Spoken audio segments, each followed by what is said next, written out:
Everybody knows buying an apartment in Melbourne isn't a great investment. The smart buyers though, a very small percentage of them do make money. So you have to ask the question, why are there still so many buyers out there that don't? We're going to do a quick review of Melbourne's biggest apartment selling suburbs and have a look at the top 5 recent sales to demonstrate this picture. Let's start with the suburb of Footscray, 8 Joseph Road. This just sold for $840,000.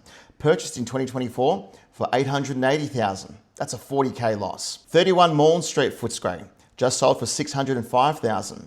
Purchased in 2013 for $495,000. That's a $110,000 profit. 8 Hallenstein Street, Footscray, just sold for $610,000. Purchased in 2017 for $588,000.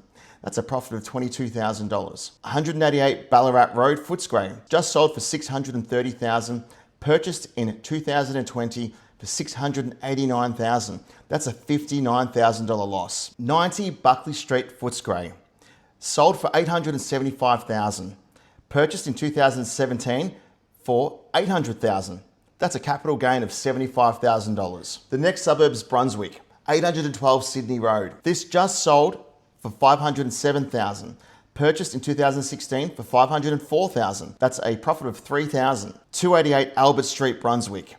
That just sold for $388,000. Purchased in 2014 for $378,000. That's a $10,000 profit. 97 Brickworks Drive in Brunswick. Just sold in 2026 for $520,000. Purchased for $550,000 in 2023. That's a $30,000 loss. 8 Hope Street, Brunswick, just sold for $669,000. Purchased for $569,000 in 2019.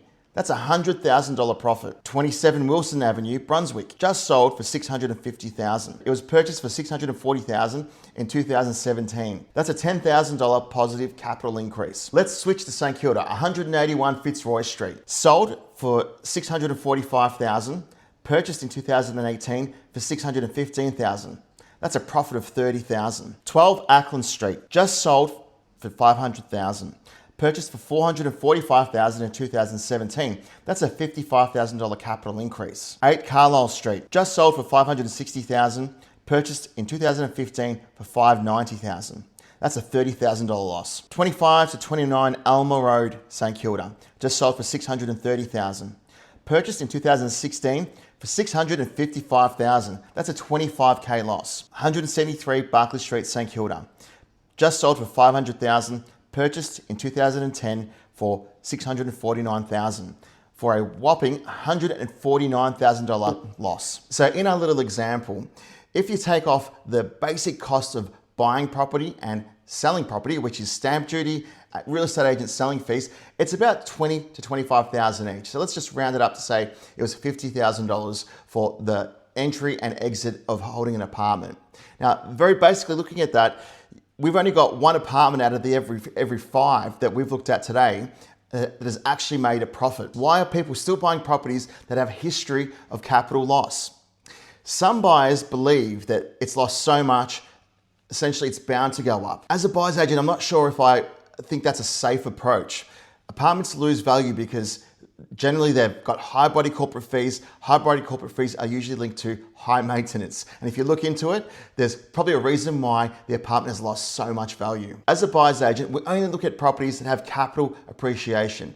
Not only do we have happier owners that walk away with a positive experience, the outcome is they're buying a better quality apartment, lower body corporate fees, lower maintenance fees, and it's a more desirable property to live in. It's got lower vacant time on market when you're looking for tenants. Tenants tend to stay at these properties for longer. And some of these apartments experience a large capital loss. It takes the owners a very long time to accept and realize this when they're selling their property. You'll see some of these properties on market for 60 plus days. Some are on the market for over 300 days. A good property should sell within 28 days. So if you buy the right apartment, it will treat you right through its life